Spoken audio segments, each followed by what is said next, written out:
એ જીતુભાઈ સાંભળો ને, આ સન્ડે આપણે સારંગપુર જઈએ, રંગોત્સવ છે ને. હું સારંગપુર? અરે બાપરે, આવી ગરમીમાં હું તો એસી વગર શ્વાસ જ ન લઈ શકું. અરે મજા આવી જશે.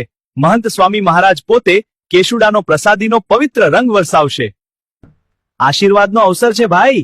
જો ટીટુ, સારંગપુર જવાનું એટલે બસમાં બેસવું, ભીડ, ધક્કા મુક્કી, પરસેવો. મારે તો મારી સેલ્ફ કેર રૂટીન બગાડવી નથી. જુઓ જીતુભાઈ, જ્યારે ગુરુહરિ પોતાના હાથે રંગે ને, એ માત્ર રંગ નથી હોતો, એ તો કૃપા હોય છે. જીવનભર યાદ રહી જાય એવો પ્રસંગ છે.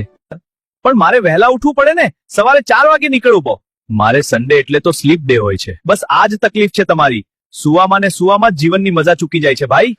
આજે ઓફિસ છોડીને જલ્દી નીકળીએ. એવું કરીએ તું જઈ આવ, હું અહીંથી લાઈવ જોઈ લો યુટ્યુબ પર. આશીર્વાદ ઓનલાઈન આવી જાય ને. આ વખતે તો તમને વર્ચ્યુઅલ નહીં પણ એકચ્યુઅલ આશીર્વાદ અપાવા છે.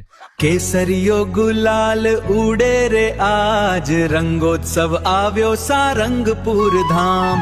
રંગાઈ ગયો છું ભક્તિના રંગમાં, સ્વામી સંગાથે રંગોત્સવની લાણ. તમે પણ તમારા જીતુભાઈ જેવા મિત્રોને લઈને આવજો, તેને પણ ખૂબ આનંદ આવશે. નામ કેસરીયો ગુલાલ ઉડે રે આજ, રંગોત્સવ આવ્યો સારંગપુર.